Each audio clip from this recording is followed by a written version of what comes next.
कृष्णा, ये संसार में पुरुष यदि माखन होता है और स्त्री आग के साथ तुलना किया गया। स्त्री को आग के साथ और पुरुष को माखन साथ तुलना किया गया।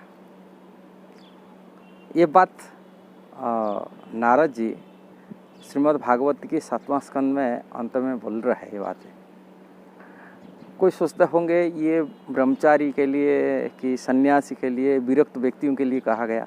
नहीं, ऐसा बात नहीं है। ये बात कहा गया गृहस्थों के लिए कहा गया।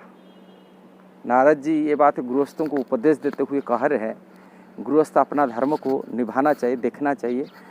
स्त्री आग की सदृश है और माखन सदृश पुरुष है।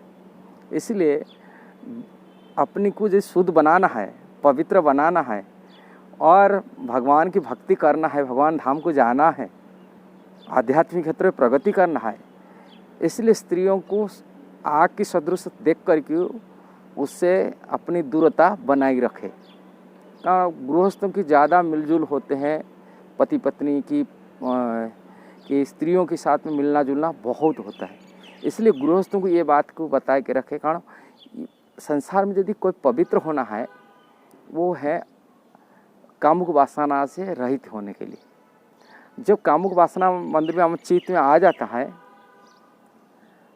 जाता है तभी हमारा चेतना दूषित हो जाता है, हमें अपवित्र हो जाते।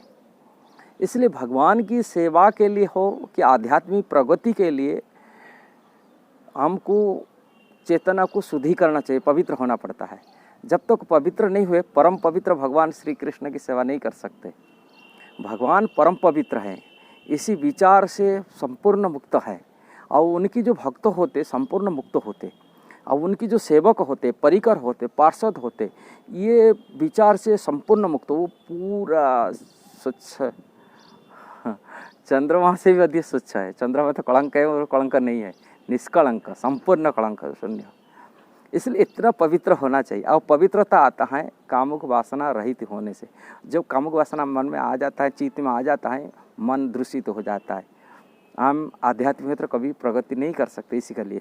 इसलिए स्त्रियों के साथ में उनकी दूरता ऐसा ही बनाई रखे, देखना चाहिए वो आग की है और ये माखन से तो कभी भी पिघल सकता है। इसलिए एक बात कहने का बात है, हम आध्यात्मिक क्षेत्र प्रगति के होगा किंतु ये विचार शुद्ध तो होगा, हम भगवान की आध्यात्मिक प्रगति कर सकते। ये गृहस्थों को ये शिक्षा देते हुए बात बता रहे हैं। ये ब्रह्मचर्य और सन्यासी के लिए तो हैं और रक्षा करने के लिए, माने ब्रह्मचर्य व्रत धारण करने के लिए कि मन शुद्ध करने के लिए कहा गया, और किंतु इसके लिए गृहस्थों को कहा जाता है। कारण आध्यात्मिक प्रगति सभी के लिए है, केवल ब्रह्मचारी के लिए नहीं कि गृहस्थ के लिए, सन्यासी के लिए नहीं। गृहस्थ को भी आध्यात्मिक प्रगति करना चाहिए, आत्मकल्याण करना चाहिए।